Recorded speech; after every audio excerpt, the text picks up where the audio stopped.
Ce programme vous est présenté par la région Grand Est. 24 heures en Alsace vous est présenté par le Crédit Mutuel. Une banque qui appartient à ses clients, ça change tout.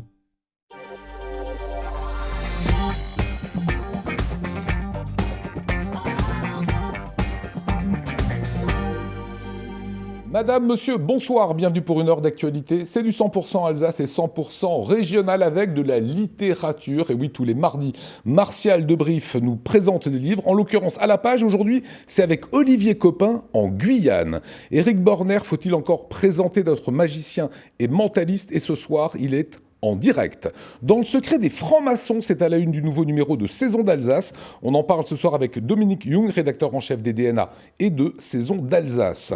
Puis on partira avec cet ethnologue, organisateur de voyages à la carte dans des endroits du globe souvent très méconnus. C'est Philippe Frey, aventurier, explorateur alsacien. Juste avant, c'est toute l'actualité, l'info avec Anna Britt. C'est parti.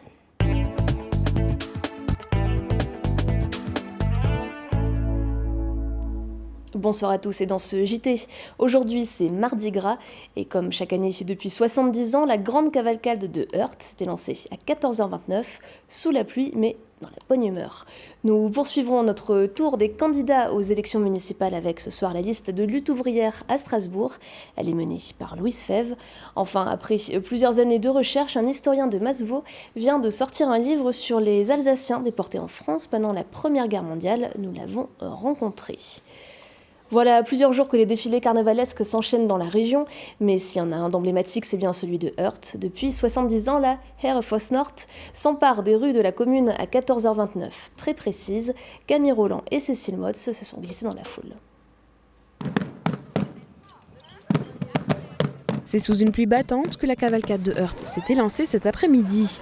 Visage barbouillé de maquillage, poules dansant au rythme de la fanfare, jetés de confettis et de bonbons par des jet-setters. La fièvre carnavalesque a bel et bien gagné les rues de la ville. Et une nouvelle fois, les participants ont rivalisé d'imagination pour se déguiser.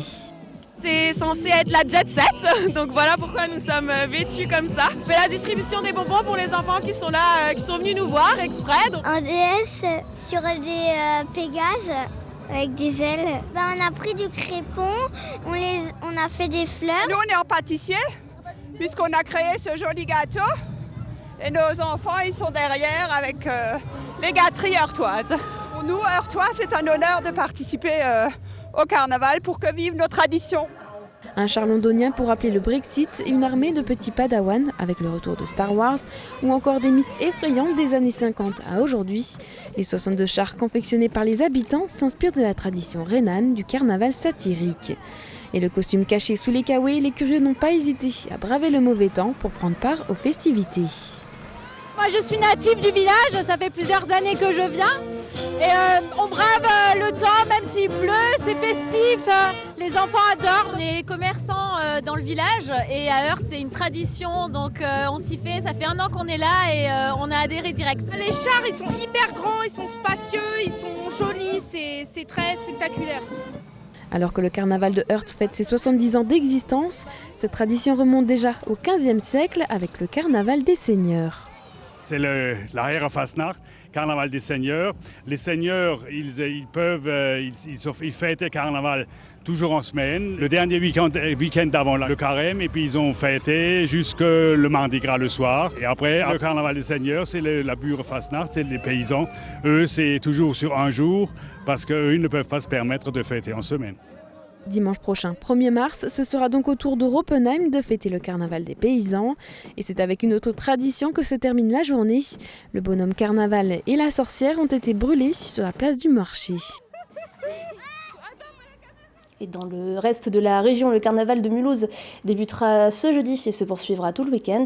À Strasbourg, rendez-vous dimanche à 14h11. Et puis dimanche dans 2 semaines, dimanche 15 mars et dimanche 22 mars exactement, se tiendront les premiers et seconds tours des élections municipales. Depuis quelques semaines, nous vous présentons les candidats déclarés à Mulhouse et Strasbourg. Ce soir pour Strasbourg, c'est la liste lutte ouvrière menée par Louise Fèvre, un reportage de Camille Roland. Louise Fèvre, 39 ans, numéro 1 de la liste Lutte ouvrière, est actuellement cheminote à Strasbourg. Elle présente une liste pour faire entendre le camp des travailleurs aux élections municipales. On n'est pas des politiciens, on n'est pas des notables. On est des travailleurs comme les autres. D'ailleurs, on partage les conditions de vie, de travail. de toute la population. Et c'est ce qui nous a donné envie de présenter un programme de lutte. Ça veut dire se battre contre le chômage, contre les licenciements, pour qu'on puisse exprimer nos propres intérêts, qui ne seront pas défendus par les autres. Pour Lutte ouvrière, défendre les intérêts des salariés passe par la lutte sociale.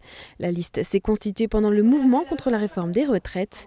50 jours de grève pendant lesquels ils se sont organisés collectivement et sont partis à la rencontre des travailleurs de divers secteurs.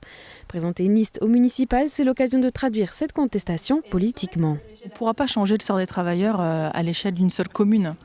Par contre, des élus révolutionnaires ou même des municipalités révolutionnaires, c'était possible. Elles se mettraient au service des combats collectifs de la population ouvrière. Ça pourrait être soutenir les travailleurs localement en grève, leurs manifestations, se bagarrer contre les expulsions locatives, réquisitionner des logements vides, mettre tous les moyens qu'a une mairie, qu'a une commune, au service de tous ces combats collectifs que peuvent connaître la classe ouvrière. Particularité de sa liste, pas d'élus ici. Les 65 membres sont ouvriers, retraités, étudiants, poissonniers ou encore caristes. C'est le cas également du numéro 2 qui est ouvrier de l'automobile. De quoi partager les réalités de beaucoup de travailleurs. Aider à combattre toutes les injustices au niveau du travail, les cadences infernales. La production baisse, donc on enlève du monde sur la ligne d'assemblage. On se retrouve à 2 pour faire 3 postes. Qu'on soit à Strasbourg ou d'autres villes ou d'autres pays, on a tous des mauvaises conditions de travail. D'ici les élections, les membres de la liste ouvrière iront à la rencontre des électeurs via de nouvelles réunions publiques. Et à noter que les candidats ont jusqu'à jeudi 18h pour déposer leur liste complète en préfecture. Vous connaissez probablement bien l'histoire de l'Alsace durant la Première Guerre mondiale. Allemande depuis 1871, l'Alsace redeviendra française en 1918. Mais il y a certains faits que vous ignorez peut-être. Entre 1914 et 1919, la France disposait de camps d'internement et de concentration pour des civils allemands. Parmi ces prisonniers civils, des familles d'Alsaciens. Rencontre avec Danielle Villemé, qui retrace l'histoire de 2 d'entre elles dans son livre Alsacien, prisonniers de la France, Marine Zis. Cette maison de Gevenheim n'a presque pas bougé en plus de 100 ans. C'est ici que vivaient Anna Liller et sa famille. À l'époque, et il y a quelques années encore, la demeure était un café-restaurant. La famille y tenait également une épicerie. Mais le 8 février 1915 à 14h, la vie de la famille Liller bascule. Les gendarmes viennent les arrêter. Ici, les gens ont été dénoncés pour des raisons de vengeance personnelle. C'était des commerçants, c'était des gens très aisés. La jalousie également y a joué un rôle. Voilà, même des coucheries avortées ont été à l'origine de cette arrestation. Alors le parcours de la famille Liller a été un parcours vraiment horrible. Ce sont des personnes qui ont été transbahutées d'un camp à l'autre. Ils sont partis d'ici, c'était Belfort, Bellevaux, Brignoles, Saint-Maximin, Saint-Rémy-de-Provence, Lure, Nancy, Strasbourg, et j'en passe, je ne me rappelle plus de toutes les localités, et dans des conditions dramatiques, que ce soit au niveau de l'hébergement, que ce soit au niveau de la nourriture. Voilà, ils vivaient dans des conditions très pénibles. La maladie était quelque chose qui affectait bon nombre de camps. Ils n'étaient non plus soignés dans les meilleures conditions. D'ailleurs, on leur disait, on ne soigne pas les boches. Selon Danielle Villemé, à l'image de la famille Liller, environ 10 000 Alsaciens, pourtant allemands jusque-là, sont accusés de germanophilie et sont prisonniers de la France, alors que le pays prétend les libérer. Il aura fallu près de 8 ans de travail, entre consultation d'archives et recueil de témoignages, pour raconter cette histoire dont on a encore très peu entendu parler. Durant pratiquement 100 ans, on n'a jamais entendu parler de ces arrestations, de ces déportations. Je ne sais pas si les langues se sont déliées suite aux festivités et les commémorations du 100e anniversaire de 14-18. Brutalement, il y a eu plusieurs récits, plusieurs témoignages qui ont été publiés en Alsace, en France également. C'est quelque chose qui a été longtemps tu. Les raisons, je ne les connais pas exactement, mais c'est une réalité qui va à l'encontre de l'histoire, qui va à l'encontre de ce qui est donc raconté aux Alsaciens, aux élèves. Le livre est paru aux éditions Unsere Geschichte, une association fondée il y a un an qui a pour but de transmettre l'histoire de l'Alsace-Moselle aux générations actuelles et futures. Et on termine ce journal comme tous les soirs avec l'image du jour, Oliviane. Étonnant job dating samedi prochain à Mulhouse. L'association Musée Mulhouse Sud-Alsace proposera pour la première fois une matinée avec une trentaine de postes à pourvoir. Certes, ce sont surtout des missions saisonnières, mais les intitulés sont loin des classiques jobs d'été. Entretien des locomotives à la Cité du Train, cuisine et restauration à la Cité de l'Auto, ou encore médiation et animation des visites à l'écomusée. Pas besoin de s'inscrire, il suffit d'avoir 18 ans et un CV à jour. La pratique de l'allemand est évidemment un plus. Rendez-vous de 9h à midi aux bains municipaux à Mulhouse. Voilà pour l'actualité, merci beaucoup Anna Britt. On accueille le plateau du soir, Eric Borner, magicien et mentaliste. Dominique Young, venez nous rejoindre, rédacteur en chef des DNA. Philippe Frey, aventurier alsacien. Voilà un sommaire qui va nous faire bouger et en Alsace et dans le monde. Tout cela, c'est après la météo de Célia. Votre programme avec CroisiEurope. CroisiEurope, croisière sur les fleuves et mers du monde à bord de bateaux à taille humaine.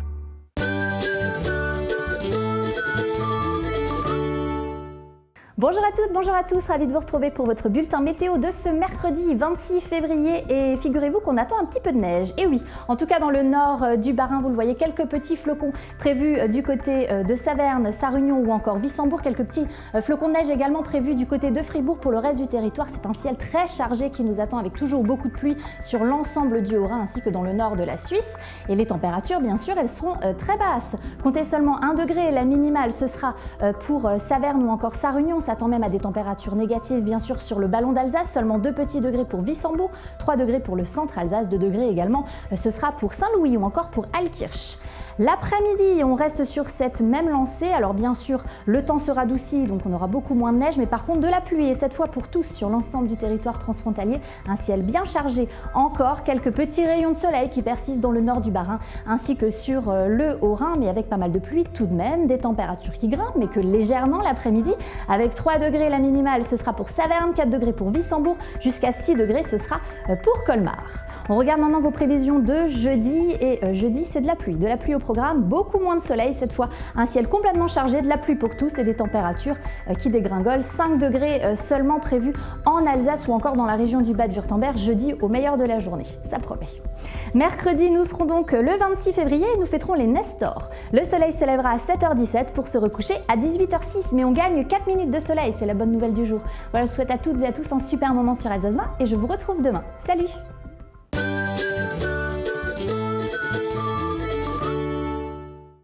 Votre programme avec CroisiEurope. CroisiEurope, croisière sur les fleuves et mers du monde à bord de bateaux à taille humaine. Et on parle ce soir d'un monde de mystère et de fantasmes, c'est la franc-maçonnerie. Nouveau numéro de Saison d'Alsace. Son rédacteur en chef Dominique Young est avec nous, rédacteur en chef également des DNA. Comment allez-vous ? Je vais très bien, merci. Eh ben, vous allez nous éclairer sur ce sujet un petit peu compliqué, j'imagine, à monter sur la franc-maçonnerie. C'est une sorte, il y a une sorte d'opacité autour de la franc-maçonnerie. Est-ce que c'était plus compliqué que les autres Saisons d'Alsace ? Non, parce qu'il y a quand même déjà beaucoup de choses qui ont été écrites sur la franc-maçonnerie en général, sur les rites, les loges, la structuration, les grands principes, les valeurs. C'est connu. Le secret, il est beaucoup plus sur les individus. Qui est franc-maçon ? Alors là, en général, c'est une grande opacité, sauf pour les très hauts dignitaires qui revendiquent, voilà. Qui sont des personnages publics. Mais sinon, beaucoup de gens sont anonymement maçons et c'est ce secret-là qui est effectivement bien gardé. Ça veut dire qu'il y a quand même 2000 anonymes en Alsace, puisque c'est à peu près le chiffre recensé. Si on devait définir en quelques mots la franc-maçonnerie, c'est quoi pour vous ? La franc-maçonnerie, je pense que c'est d'abord une fraternité de pensée avec une valeur centrale qui est le militantisme pour l'égalité des droits, quelle que soit l'âge, le sexe, le c'est lieu où on est l'humanisme, né. les questions sociétales. Et puis les questions de société aussi. Beaucoup de maçons au XVIIIe ont été très importants pour l'émancipation des Juifs, pour la lutte contre la traite des Noirs, pour l'éducation à Mulhouse, par exemple. Les industriels à Mulhouse au tout début du XIXe siècle ont fait beaucoup pour la scolarisation des enfants des familles pauvres. L'équivalent de ce qu'on appellerait aujourd'hui la sécurité sociale, les embryons de caisses de retraite, la péréquation pour les accidents du travail. Enfin, il y a eu très tôt des choses qui ont été voulues, organisées par les francs-maçons et qui après se sont diffusées dans la société en général. Et qu'est-ce qu'on apprend sur la franc-maçonnerie en Alsace ? Sur la franc-maçonnerie, on apprend d'abord quelque chose qui est peu connu, c'est qu'on part du principe que la franc-maçonnerie étant laïque, elle est complètement étrangère aux religions.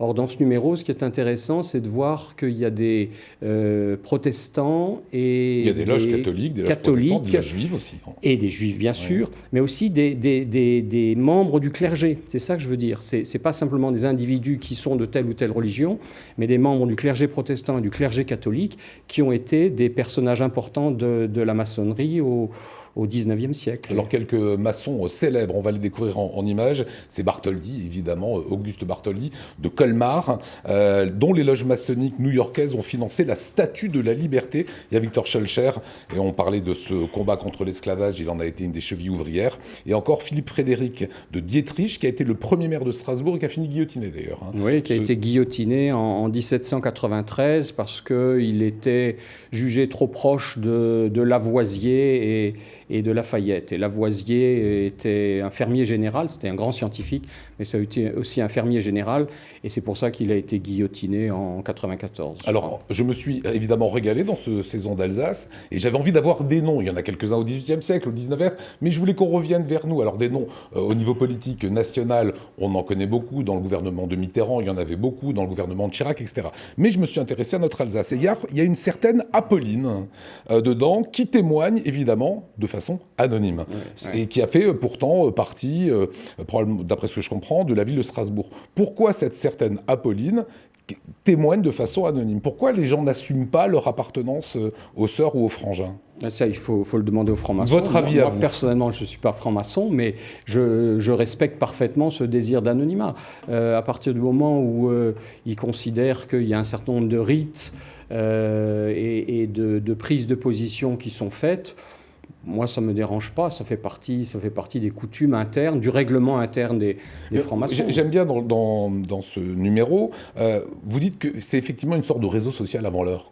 On se rencontre, on discute, c'est les think tanks sur lesquels les idées avancent. Quand on est dans un think tank, on a plutôt tendance à le dire. Oui, mais je pense que c'est très marqué par l'histoire de la franc-maçonnerie. C'est né sous Louis XV en France, sous le roi George II en Angleterre, donc au début du XVIIIe siècle.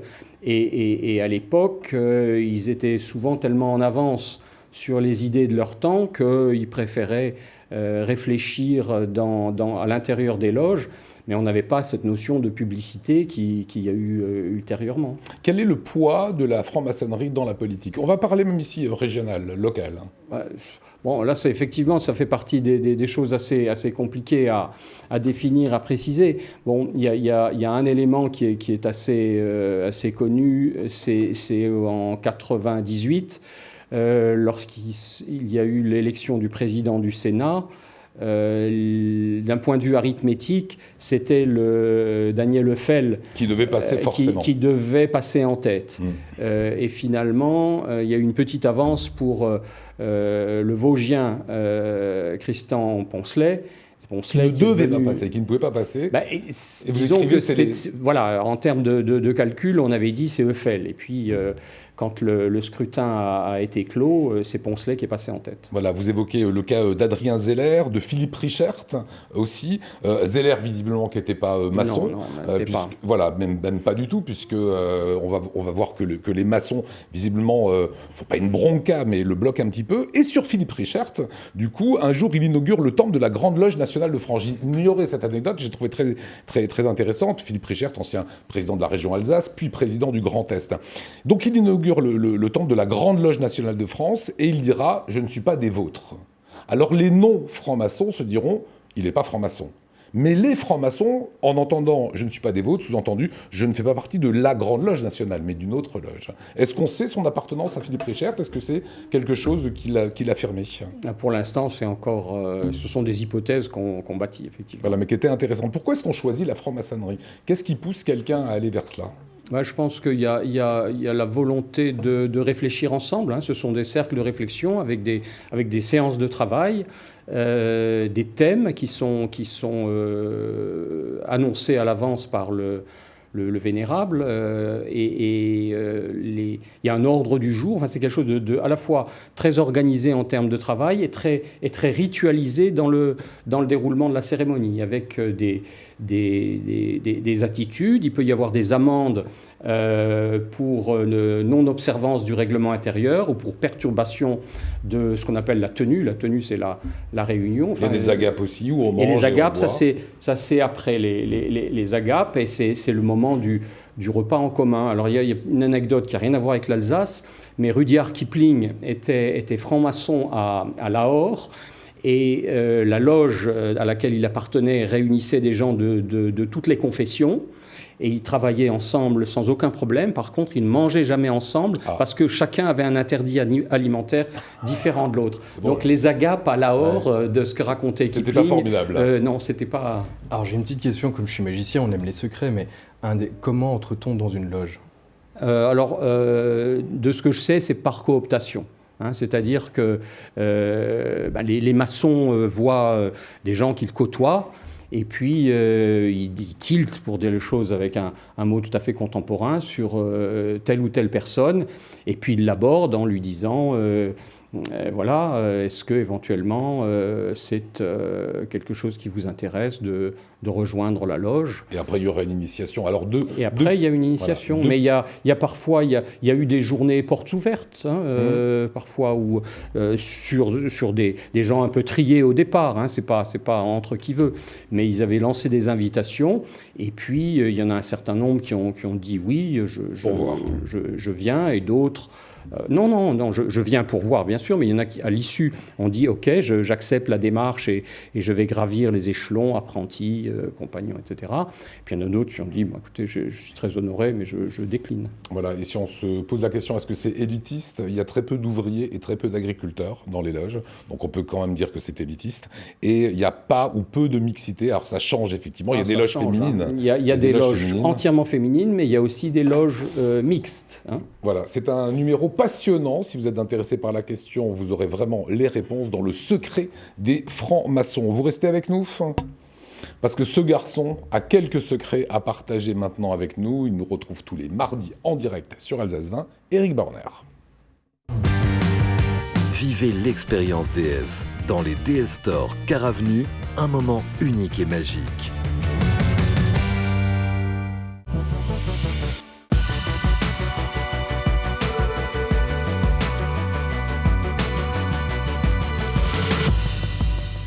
Voilà, à suite, ça sera Philippe Frey, notre invité ethnologue. Avant cela, il va participer à une expérience avec Éric Borner. Mais il a peur. Mais je vois. Il va quand même me dire coup de boule. Alors moi je me dis, il faut que je remonte le temps un tout petit peu. Est-ce que vous voulez bien qu'on fasse l'appel ? La main gauche c'est la main du cœur. Mettez la main gauche comme ceci. Juste la main gauche comme ceci. Approchez-la un tout petit peu. Et délicatement, venez juste toucher l'index. Et dites-moi très précisément quelle heure il est sur votre montre. Ah voilà, je me disais bien. Vous retrouvez le sourire doucement. Hein. Voilà. Ça je vous le rends parce que vous voyez que je suis sympathique. Ça m'évitera un coup de boule plus tard. Je vous ai senti un petit peu stressé tout à l'heure puisque je voulais voler. Il tient sa montre mais je ne sais pas comment vous lui avez rendu. match, mais j'aime bien, la couleur. Il est redoutable. Alors, je vous ai emmené un de mes premiers, quasiment premiers numéros de cartes. C'est un jeu de cartes tout à fait classique, 52 partenaires. Toutes les cartes sont différentes les unes des autres, comme vous pouvez le voir. Mais sur le dos de chaque carte, il y a une particularité. Lorsque j'ai commencé la magie, à l'âge de 13 ans, j'avais un rêve. Je me suis dit, un jour, peut-être, je serai magicien. Et je me suis amusé à dessiner sur le dos des cartes Eric Borner, personnage, magicien, à côté sur une scène, tenant des cartes, faisant des manipulations de cartes. Vous pourrez voir d'ailleurs quelques-unes des manipulations si vous le souhaitez, par exemple sur YouTube, lors du passage au plus grand cabaret du monde. Et je me suis dit, si je pouvais faire ce numéro de magie, mon idée serait de le faire sous un chapiteau, sur la lumière, de demander à une personne de choisir une carte, d'aller dans le canon qui est dessiné juste à côté, avec les 52 cartes que j'ai en main, de propulser le magicien en l'air à 10 mètres, 15 mètres, 20 mètres de haut dans une explosion de cartes. C'était un rêve d'enfant réellement. Okay. Et dans ce feu d'artifice, de récupérer une seule et unique carte, de descendre délicatement sur les pas, de tourner la carte et de révéler la carte qui correspondait à celle à laquelle vous avez pensé. Puis je me suis dit, un jour, je serai magicien. J'ai reproduit le même dessin. Puis pour m'accrocher à ce rêve, je me suis dit, je suis magicien. J'ai répété ce rêve 52 fois, sur chacune des cartes. Le jeu de cartes est simplement là. Je vous pose la question, sur 52 cartes, si vous deviez prendre... Alors attention, si vous gardez les bras croisés tous les deux au moment d'applaudir, vous allez fissurer les côtes. Détendez, détendez. Quelle est votre carte favorite? Si vous deviez penser à une carte, comme ça, spontanément. Un as de carreau. Un as de carreau. Est-ce que vous souhaitez changer ou non pour une autre carte? Non? Ok. Si on regarde dans le jeu, si l'as de carreau est présent, on va se rendre compte très rapidement, ah voilà, l'as de carreau est juste là. Je ne peux pas vous convaincre ni sur un roi de pique, ni sur un 2 de carreau. Non, il veut l'as de carreau. As de carreau, ouais. As de carreau. On va retenir donc l'as de carreau. Mais mon rêve était d'aller dans cette lumière-là, de récupérer une carte au hasard. Et du rêve à la réalité, on m'a répété sans cesse, il n'y a qu'un pas. Si vous observez le jeu, le personnage peut se mettre en action, aller à l'intérieur du canon, récupérer une seule et unique carte qui ressemblerait réellement à votre as de carreau. On va le refaire encore une fois. Pour que le spectateur puisse le suivre de ce côté, ça vous ferait un personnage qui circule à l'intérieur du jeu, retourne dans le canon, saute dans une explosion de cartes et retourne une seule et unique carte qui ressemble réellement à votre as de carreau. Depuis, il y a 23 années qui se sont déroulées, qui se sont passées, et puis j'ai fait une longue traversée, j'aurais aimé voyager comme vous dans le désert. Si vous deviez penser à une carte, vous pouvez garder évidemment l'as de carreau, mais j'ai vu que vous faisiez quelques reportages à travers des voyages. Quelle aurait été une carte porte-bonheur ou la carte la plus improbable, c'est-à-dire celle à laquelle je n'aurais pas pu vous faire penser ce soir? La dame de cœur.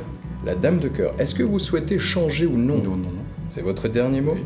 C'est très étrange parce que je suis juste à côté de vous, mais si on observe ici sur le téléphone portable, vous allez voir qu'il y a une application qui est juste là, vous la voyez. Il y a un simple jeu de cartes qui est dessiné. Si je clique sur le jeu de cartes, oh, j'étais convaincu que vous alliez prendre l'as de pique. Tellement convaincu que c'est toujours la première carte du jeu qui se répète. Mais si on regarde cette carte d'un petit peu plus près, vous pourrez le suivre là et vous pourrez le suivre là. Au milieu du jeu de cartes, sur 52 cartes, une seule carte, une seule sorte de jeu de cœur. Et ressemble à la dame de cœur. Mais c'est de la magie. Et ça n'existe pas. Je vous laisse reprendre une activité normale. Voilà. C'est de la technique. C'est Eric Borner. Et la dame de cœur, franchement. Bien sûr. Moi, je m'y attendais pas. C'est notre invité qu'on va retrouver dans un petit instant. On va voyager du côté de l'Afrique ou des déserts du monde, puisqu'il les a quasiment tous faits. C'est Philippe Fray. Et c'est juste après ça.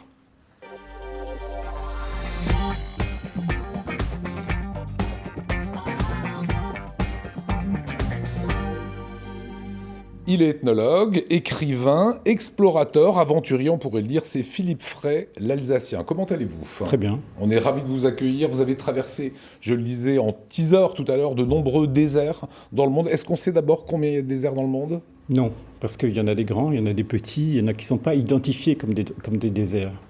Par exemple, le désert de Gobi, il n'existe pas. Ce sont des déserts qui forment le désert de Gobi. Et vous en avez traversé combien? Je traversais presque tous, il m'en manque un ou deux, mais mon but, c'est pas de tous les traverser. C'est vous de faire plaisir aussi. Non, mais c'est essayer de comprendre comment ils fonctionnent ou comment les gens arrivent à vivre là. C'est ça qui est le plus important pour un ethnologue. Et vous faites également partager votre expérience maintenant depuis quelques années en proposant des voyages atypiques. Alors je suis allé sur votre site, vous deviez partir là samedi, mais finalement c'est un petit peu plus tard. Où est-ce que vous partirez la prochaine fois ? Au Kalahari, donc c'est une zone qui est en Afrique australe, au centre de l'Afrique australe. Et c'est tout simplement l'endroit où il y a le plus d'animaux sauvages au monde. Et dans ce cas-là, vous emmenez des gens avec vous ? Oui. Donc j'emmène qui veut venir. Hein. C'est un peu comme une agence de voyage, mais c'est une association. Donc on organise, on élimine tous les frais liés à une agence, parce que c'est quand même des expéditions à monter qui peuvent parfois coûter un peu cher.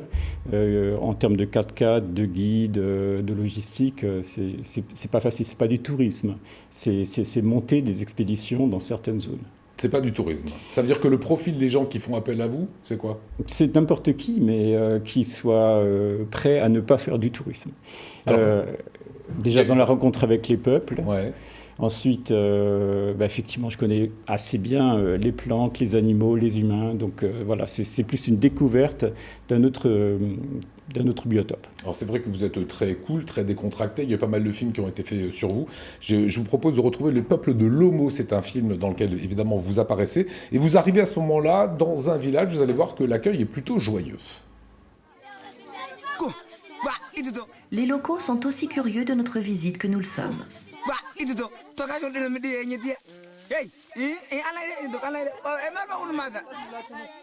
Ils vivent en communauté et tout le monde se salue à la façon d'Assanej. Leurs huttes paraissent rudimentaires.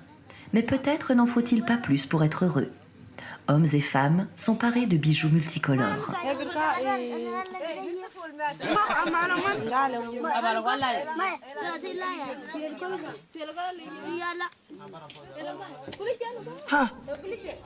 Voilà, ce peuple magnifique. Alors on va juste réécouter, on va remonter le son sur ce garçon parce qu'il est drôle.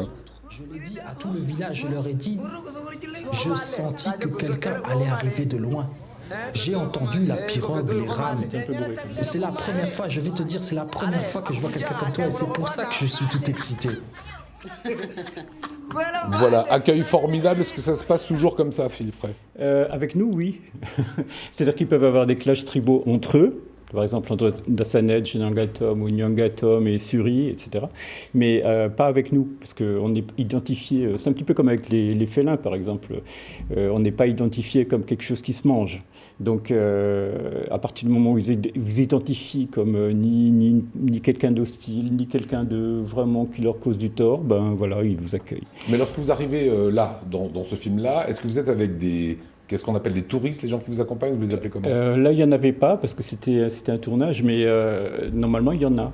Donc ça, c'est une tribu qui est assez calme, qui est assez pacifique. Les Hamers sont en général très accueillants, si ce n'est qu'ils ont une cérémonie qui est quand même assez incroyable, qui consiste à fouetter leurs femmes, avec des espèces de verges, et ça fait des cicatrices indélébiles. Il n'y a aucune femme Hamer, on n'a pas vu en fait. Enfin, ce n'étaient pas des Hamers, c'était des Dassanej. Les derniers, c'était des Hamers.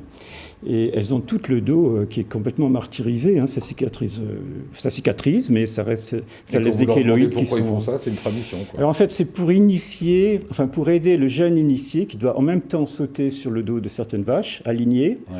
Et donc, si elles souffrent pour lui, ça veut dire que lui, en échange, devra aussi les défendre. Mais les touristes que vous amenez ne recherchent pas ça. Ah ben, ils le voient. Il le voit, et c'est d'ailleurs incroyable à voir, parce que le sang coule, c'est des cicatrices vraiment très profondes, d'1 centimètre. Aujourd'hui, on sait que le terrorisme est passé par pas mal de pays, Daesh, etc., voilà. Le Quai d'Orsay qui déconseille beaucoup de destinations. Qu'est-ce qui n'est plus au programme que vous faisiez avant ? Alors le Sahara a beaucoup souffert à cause d'AQMI. Mais disons, il faut bien distinguer. Hein. Donc il y a des pays qui sont soumis à AQMI, des pays qui sont complètement imperméables à AQMI. Alors en plus, ajouter que la France s'est engagée militairement donc, au Sahel avec l'opération Barkhane. Donc c'est vrai qu'on risque, un Français peut risquer quelque chose en allant dans certaines zones. Là on parle alors du Mali, de certaines parties de la Mauritanie, du Niger, on n'y va plus. Il a fallu rassurer les gens sur la sécurité. Oui, parce qu'ils font l'amalgame. Le problème, normal, oui, mais par exemple, le Tchad n'a jamais été un pays de terrorisme d'AQMI. Le Soudan non plus. L'Égypte, c'est encore une autre histoire. Par exemple, le Tchad, vous pouvez y aller en toute sécurité. Ça a une image de pays dangereux du fait de la guerre qu'il y avait, mais la guerre a fini il y a 25 ans, 30 ans. Actuellement, c'est un pays qui est à peu près calme. Alors, on a retrouvé un autre extrait qu'on vous propose où voilà, vous baladez, mais vous allez quand même être stoppé dans votre périple. Philippe Frey compte rejoindre un village de Tchaka. Les Tchaka sont un peuple mystérieux qui ôte la rotule à chaque membre de la tribu. Personne ne peut donc plier le genou, ce qui n'entrave pas leur agilité surprenante. Mais le chef d'un village d'Hassanedj le poursuit dans la jungle pour l'informer d'un drame. Philippe décide de repérer des traces seul, en éclaireur. Le problème, c'est qu'il y a des conflits armés entre les D'Hassanedj et les Niangatom, donc les deux tribus d'ici. Et ils se battent à l'arme automatique et à même pas 1 heure de marche par ici, tout un village a été massacré à l'arme automatique. Et donc malheureusement, on ne peut pas passer. C'est dommage parce qu'apparemment, on est à 1 heure ou 2 heures de marche des Tchaka, mais c'est pas possible. Voilà, Philippe Frey qui est notre invité. Ça, c'est sur certaines situations, évidemment, en Afrique. Parlons de ce voyage que vous organisez dans quelques jours. C'est le Kalahari, ça se terminera au Victoria Falls, aux chutes Victoria. Et alors, j'ai vu que vous faites dans un 4x4 très aménagé, avec tente de toit, table et chaises, frigo et barbecue. C'est le grand luxe. Bah oui. Par exemple, dans d'autres déserts, on ne pourra absolument pas trouver ce genre de prestations. Ça veut dire qu'on est combien dans le 4x4 On est 4 ou 5. Avec vous Oui, 4 sans moi. D'accord. Il y a un guide avec vous qui vous accompagne. C'est moi le guide. C'est vous le guide, c'est vous qui conduisez le 4x4 Oui, je fais tout. Je fais la cuisine, je conduis le 4x4. Mais en fait, par exemple, quand je vais dans le désert de Namib, je vérifie plus rien, ni GPS, ni carte, j'y vais comme ça. Je connais beaucoup plus le Namib que l'Alsace. Pour moi, l'Alsace, c'est excessivement exotique. Hein. Dominique Young, vous partiriez dans un périple en 4x4 ? Pardon. Il était en train de rêver, là. Ça me rappelait des voyages que j'ai fait aussi. Oui, moi je pars très volontiers au bout du monde, sans problème. Voilà, là c'est pas un voyage organisé, hein, c'est... Non, mais j'ai été dans des endroits... qui étaient bien. Peu organisé, oui. Voilà. Et parfois très désorganisé. Voilà. Allez, prochain voyage, c'est donc Kalahari. Il y a toute une succession, hein, mais en général, c'est surtout le Kalahari, le désert de Namib, certaines zones d'Éthiopie, de la vallée de l'Omo, le Tchad, un peu tous les déserts du monde.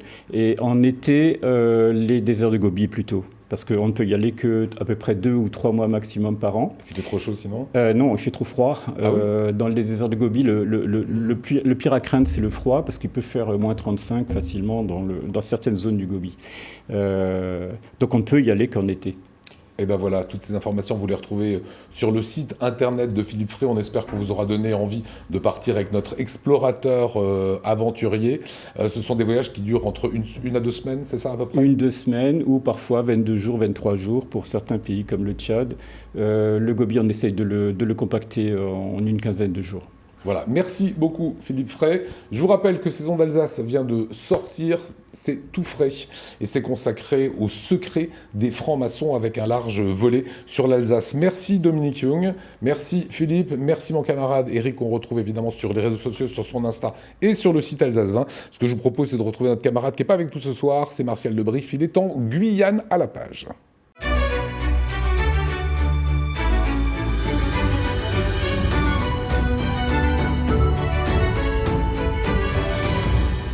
Mesdames, Mesdemoiselles, Messieurs, bonjour. Bonjour à toutes et à tous. On est pour la 3e fois en Guyane cette année. C'est la dernière. Et je ne pouvais pas passer ici sans venir rencontrer Olivier Copin. Merci Olivier de nous recevoir chez vous. C'est plaisir. Vous venez de publier un ouvrage, enfin une BD, qui s'appelle Manuel de la jungle.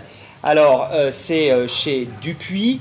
Vous racontez à travers cette BD l'enfer vert qui pour vous, n'est-ce pas, est un paradis. Oui, et puis je milite pour ça. Effectivement, l'idée est de confronter des gens qui ne connaissent pas du tout la forêt et des gens qui sont beaucoup plus habitués et donc de confronter les points de vue évidemment, on arrive en forêt avec des peurs, paniques complètement irraisonnées et irraisonnables. Et voilà, l'idée, c'est de faire découvrir le plaisir que ça peut être d'être dans une nature préservée et qui pourvoit en fait à tout ce dont on a besoin. Alors vous traitez du sujet avec beaucoup d'humour, avec vos amis qui sont Joub et Nikobi, qui sont d'ailleurs même dans la BD, hein, lorsqu'ils arrivent à l'aéroport et qu'ils partent vers un pays inconnu. C'est ça. Est-ce que vous vous êtes un peu moqué d'eux lorsqu'ils sont arrivés? Comment oui, vous avez... oui, il faut bien imaginer que c'est 10 jours de fou rire ininterrompu. Mais justement, parce que tous ces a priori, en fait, sont battus en brèche très rapidement. Et eux-mêmes se sentaient les premiers ridicules d'être venus avec autant d'appréhension. Et sont repartis complètement émerveillés de tout ce qu'ils ont vu. Oui. Alors, ce livre a tellement de succès que vous avez en fait continué avec 2 volumes pour l'instant, qui s'appellent Les Jeunes Aventuriers. Comment avez-vous vécu ce succès? Comment l'expliquez-vous?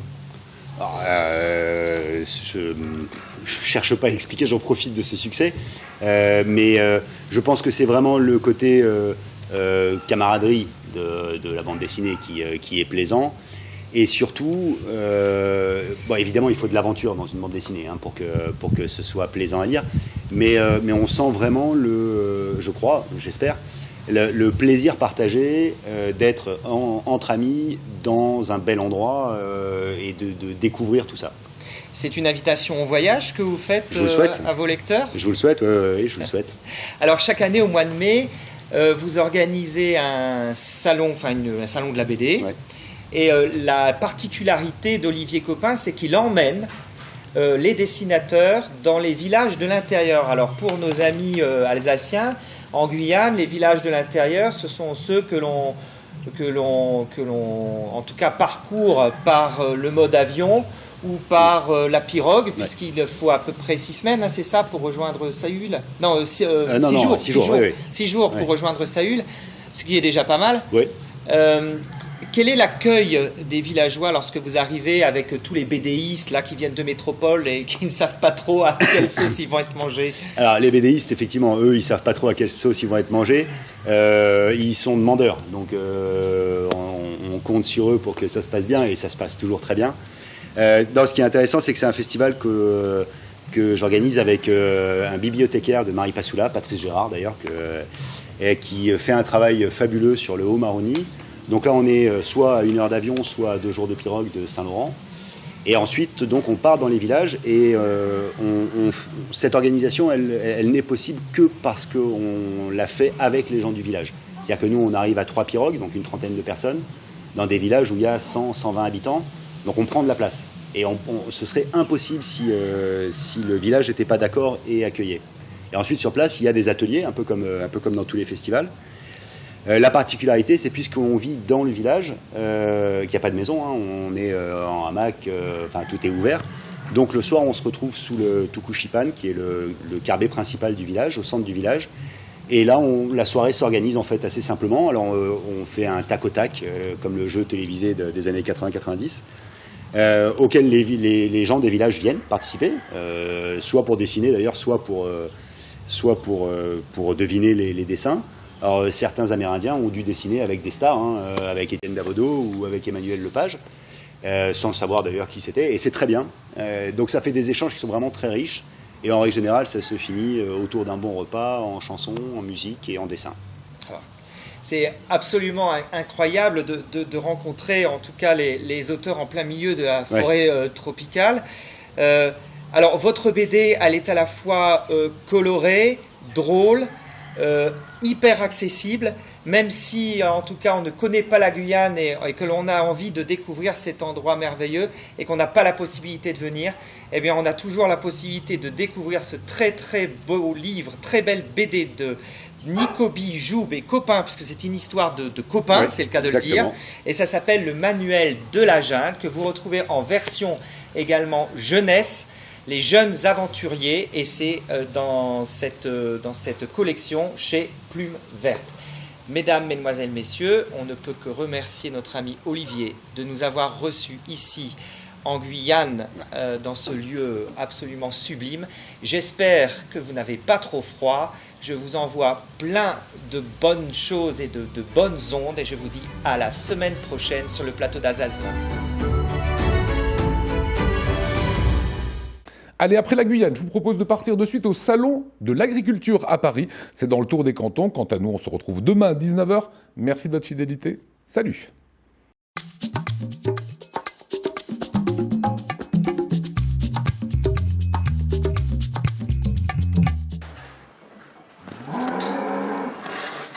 Elles sont achetées un peu rustiques et bien adaptées à nos montagnes. Ce sont les chouchoutes de Yannick, les vaches vosgiennes. Dans son étable, elles sont une trentaine, élevées principalement pour leur lait, mais aussi pour défendre un terroir. C'est notre race à nous, c'est notre fierté de la vallée, notre fierté pour le massif vosgien. C'est une race qui était en voie de disparition. Dans les années 1900, on avait 100 000 têtes. Et ensuite, après la guerre, dans les années 70, on n'en retrouvait plus que environ 3 000. Alors qu'au jour d'aujourd'hui, grâce aux éleveurs motivés et qui aiment notre race, on est à peu près dans les 10 000 bêtes au contrôle laitier. Parmi ces 30-là, 2 sont un peu les stars de l'étable. Elles sont sur le départ pour le salon de l'agriculture. Alors ici, il y a Izzy, qui est en 4e lactation, donc dans la 3e catégorie. Et à côté, il y a Nanémone, qui elle est au premier vélage, donc première lactation, qui est dans la 1re catégorie. Avant de prendre leur quartier porte de Versailles, ces dames s'apprêtent. 2 heures de toilette sont nécessaires avant de pouvoir faire les belles au concours. Oui, on les tombe pour que maintenant on voie bien le corps, pour qu'il n'y ait pas trop de poils. Nous, on ne tombe pas les têtes, parce que dans la race, on aime bien que les têtes ne soient pas tondues. Et après, on tombe bien la mamelle pour qu'on puisse bien voir les caractéristiques de la mamelle, les veines de lait et tout ce qu'il y a, pour qu'elle soit bien belle pour le concours. Ces 2-là ne seront pas les seuls à partir. Ce matin, une dizaine d'éleveurs du massif et leurs bêtes se sont donné rendez-vous chez Yannick à Stottsvire. En tout, 25 vaches vont monter dans le camion direction Paris. Maya, tu nous montres ta tête. Marie vous présente Maya et Pimprenelle, 2 Vosgiennes qu'elle a soigneusement choisies pour sa première participation au salon. Il y a l'esthétique, donc vraiment le standard de la race, l'aspect moucheté, il faut que les trayons soient noirs, les yeux aussi noirs, les oreilles, enfin vraiment collé au standard, en plus d'avoir une belle morphologie, Donc on regarde le dos, si le dos est bien large, la profondeur du torse aussi, l'aspect aussi des fesses, il faut des belles fesses bien rebondies, c'est des mannequins, c'est des mannequins. Voilà, c'est ce qu'on regarde essentiellement en allaitant.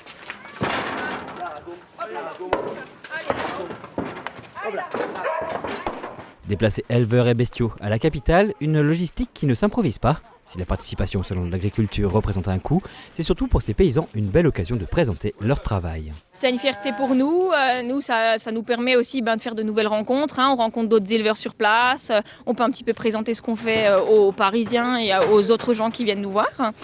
Donc c'est vraiment enrichissant, que ce soit pour nous, pour la famille. Voilà, on a plein de choses à raconter après. Et on peut vraiment promouvoir nos animaux, notre race. Pendant que les éleveurs préparent leurs bêtes, en coulisses, l'Alsace organise son grand retour porte de Versailles. Depuis 2016, plus de colombages ni de cigognes dans les couloirs du salon, l'Alsace se faisait discrète.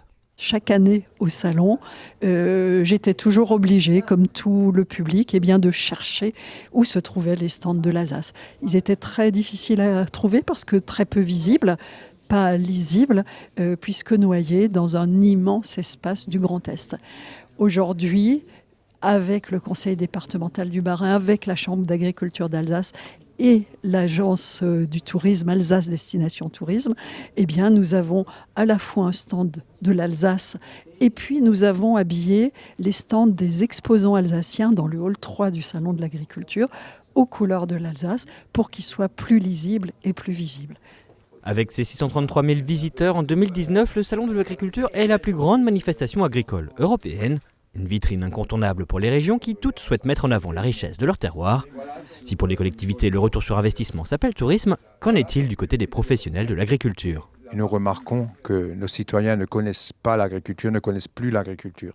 Donc c'est toujours un moment important de montrer nos animaux, comment nous les soignons, de montrer nos produits et de montrer aussi un petit peu plus comment nous les produisons. Qu'on arrive difficilement à valoriser de suite cette présence, disons rentable à long terme, puisque quelque part, en termes de communication, c'est important que nous soyons présents, et aussi par rapport au retour que nous pouvons avoir sur les produits alsaciens. On retrouve nos Vosgiennes au salon. C'est l'heure du grand défilé. Elles se sont parées de leurs plus beaux atours. La cloche du dimanche est de rigueur. Pourtant, si la ferme est en visite à Paris, il ne faudrait pas croire que pour les éleveurs, ces quelques jours au salon sont des vacances. Ce matin, on a commencé à 5 h, on était sur le salon. Alors on a commencé par la traite, le lavage, nettoyer les paillasses. Et voilà, il faut que tout soit impeccable pour 9 h à l'ouverture pour les visiteurs. Chez les éleveurs, on se félicite que la race vosgienne ait repris du poil de la bête.